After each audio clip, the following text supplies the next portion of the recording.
আসসালামু আলাইকুম। কেমন আছেন সবাই? আশা করছি সবাই অনেক ভালো আছেন। আমরাও আলহামদুলিল্লাহ ভালো আছি। দুপুরে রান্নার জন্য সবকিছু গুছিয়ে নিয়েছে। আর এখানে মসলা বাটতেছে। আর আজকে রান্না হবে খাসির মাংস আর দেশি মুরগের মাংস। এই চুলায় ভাত রান্না হচ্ছে। মুরগির মাংসটা আমি রান্না বসিয়ে দিয়েছি। এটা হলো দেশি মোরগ। দেশি মুরগের মাংস আমাদের বাড়িরই মোরগ। তো এই মাংসটা ভালো করে কষিয়ে নিচ্ছি। আমার মেয়ে ঘুমাচ্ছে, যার জন্য আমি রান্নাটা বসিয়েছি। ভাবলাম যে বসে থেকে লাভ নাই, রান্নাটা একটু বসিয়ে দিই। সবাই যেহেতু একটু কাজকর্ম করতেছে, তা আমিও কিছু করি। আর আকাশটা একদম মেঘলা হয়ে আছে, যখন তখন বৃষ্টি নেমে যাবে। মশলাটা ভালো করে কষানোর জন্য আমি একটু পানি দিয়ে দিয়েছি। এখন ভালো করে একটু কষিয়ে নিব। আর দেশি মোরগের মাংস তো হতে অনেক সময় লাগে, সেদ্ধ হতে। তো অনেক সময় ধরে ভালো করে কষিয়ে নিলে খেতে খুব ভাল লাগে, না হলে মশলার গন্ধ আসলে আর ভালো লাগে না খেতে। আর এই যে আমার মেয়ে উঠে গেছে, তাই আমিও উঠে গেছি রান্নাঘর থেকে। আর এই দর্শক বসে বসে গল্প করতেছে। বাবু আমার কোলে, তাই দুলাভাই একটু কোলে থেকে নিল। আর ও যেতে চায় না। এখন তো কালকে মাত্র আসলাম, যেহেতু একদিন হয়েছে আসছি, তাই ও কারো কোলে যেতে চায় না। সবার কোলে গেলেই কান্না করে, সারাক্ষণ আমার কোলেই থাকতে চায়। আর আমার ছেলে হলো মাটি দিয়ে খেলা করতেছে। এই যে মাংসের মধ্যে আলু দিয়ে দিয়েছে, এখন আলু দিয়েও ভালো ভালো করে একটু কষিয়ে নেবে। আর এক চুলায় পোলাও রান্না করতেছে আমার ছোট ননদ, আর আরেক চুলায় খাসির মাংস রান্না করতেছে আমার বড় ননাস। 3-4জন মিলে আজকে রান্না হচ্ছে, 4জনের হাতের ছোঁয়া। পোলাওটা ভালো করে একটু ভেজে নিচ্ছে।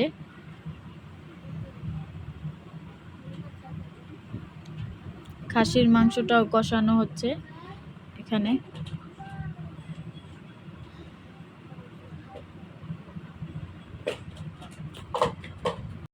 মাংসটা ভালো করে কষানো হয়ে গেলে তারপরে ঝোলের পানি দিবে। এদিকে ভালো করে কষানো হচ্ছে খাসির মাংস, মুরগির মাংস, পোলাওর চাল ভাজা হচ্ছে। তো সেই রকম রান্না হবে আজকে।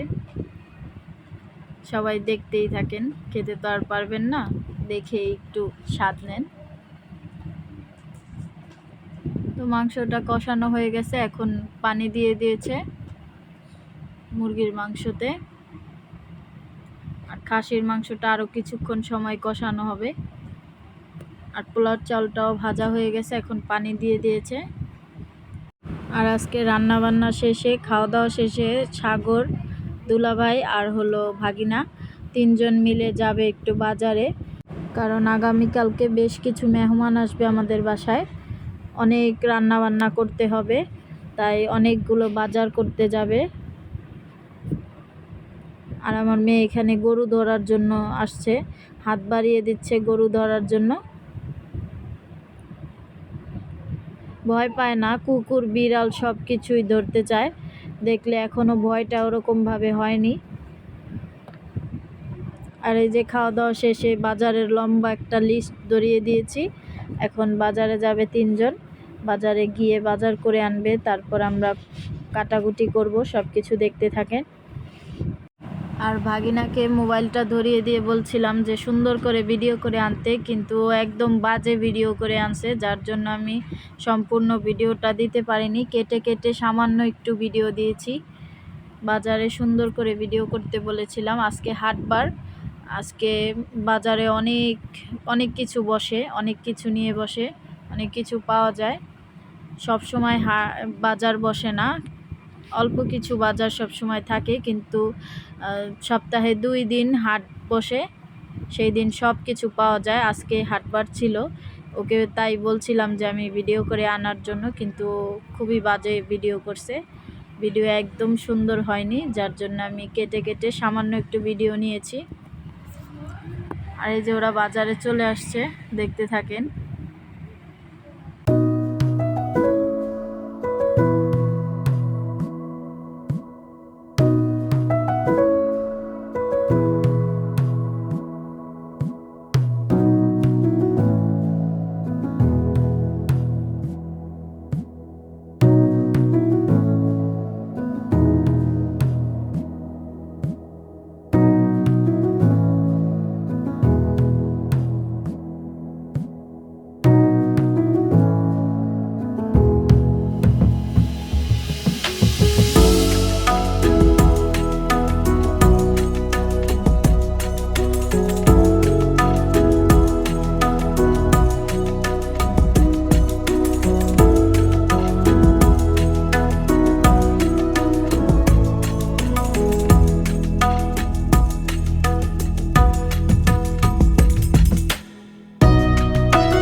বাজার করা শেষ, বাসায় চলে আসছে।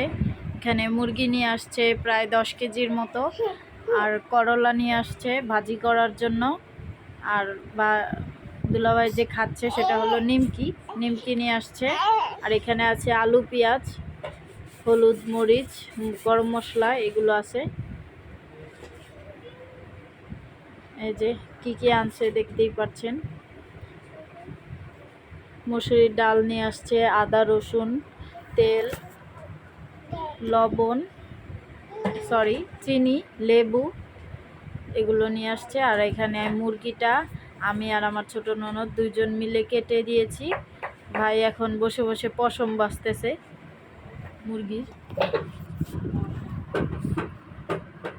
মুরগি তো সবগুলো কাটা শেষ। এখন মুরগির গিলা, কলিজা, মাথা, পা এগুলো সব পরিষ্কার করতে হবে। এখন সবগুলো পরিষ্কার করে নিব। আর এখানে দুইটা মোরগ আছে, একটা মোরগ, একটা মুরগি, এই দুইটাও জবাই করা হবে। এই যে এই একটা মুরগি আর একটা মোরগ জবাই করা হবে। আর এই মোরগ মুরগি এগুলো হলো যারা ফার্মের মুরগি না খায় তাদের জন্য। এই যে এগুলো সব প্যাকেট করে এখন ফ্রিজে রেখে দিবে, সকালে উঠে রান্না করা শুরু করবে।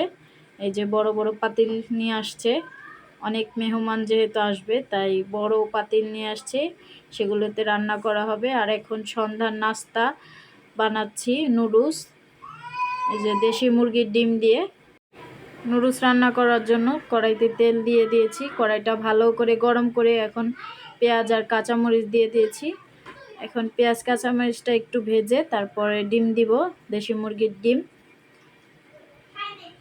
এই যে মুরগির ডিমগুলো ভিতরে একটু ঘোলা হয়ে গেছে, কারণ অনেক দিন ঘরে ছিল, তাই আস্তে ধীরে সাবধানে ভাঙতেছিলাম যাতে কোনো একটা পচা থাকলে সেগুলো অন্য ডিমের সাথে মিশে না যায়। আর এখন ডিম দিয়ে দিয়েছি, তারপর মশলা দিয়ে লবণ দিয়ে নুডলসটা ছেড়ে দিব। যে মশলার প্যাকেটটা দিয়ে দিয়েছি। আর আমার বাচ্চাদের ঝগড়া তো শুনতেই পারছেন আপনারা, সারাক্ষণ ঝগড়াঝাটি মারামারি করতেই থাকে। ওদেরকে থামাতে থামাতে আমার সারা দিন পার হয়ে যায়। কি ভিডিও করব আর কি ভয়েস দিব, ভয়েস দিতে গেলেও ওদের চিল্লাচিল্লি, ওদের মারামারি, এইগুলো সারাক্ষণ ঘরের মধ্যে চলতে থাকে, যার জন্য আমার ভিডিও অত একটা করতেও ইচ্ছা করে না, আর ভিডিও ছাড়তেও ইচ্ছা করে না। এই তো আমার নুডলসটা রান্না হয়ে গেছে, এখন সবাইকে দিয়ে দিয়েছি, সবাই খেয়েও ফেলছে। আর এই যে মেহমান যেহেতু অনেক আসবে তাই সবাইকে তো ঘরে খেতে দেওয়া যাবে না বা বসতেও দেওয়া যাবে না, এত মানুষ, যার জন্য এখানে চেয়ার টেবিল নিয়ে আসা হয়েছে। আর এই যে দেখেন ভাগিনার স্টাইল, সেই স্টাইল করে ছেঁড়া প্যান্ট পরছিল, যে এখন যে স্টাইল বের হয়েছে না প্যান্টের মধ্যে একটু ছেঁড়া ছেঁড়া থাকে, সেই স্টাইলের প্যান্ট, কিন্তু আমার এগুলো একদম পছন্দ না, যার জন্য আমি সুযোগ পেয়ে টান দিয়ে ছিঁড়ে ফেলছি। সেটাকে এখন আর কি করবে, সেটা তো আর পরা সম্ভব না। এক পায়েরটা আমি টান দিয়ে ছিঁড়ে ফেলছি, এখন ওর মামা আবার দুই পায়েরটাই কেটে হাফ প্যান্ট বানিয়ে দিল।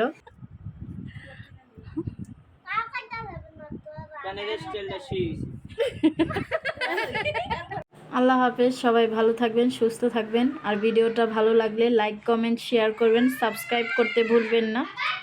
আজকের মতো আল্লাহ হাফেজ সবাইকে।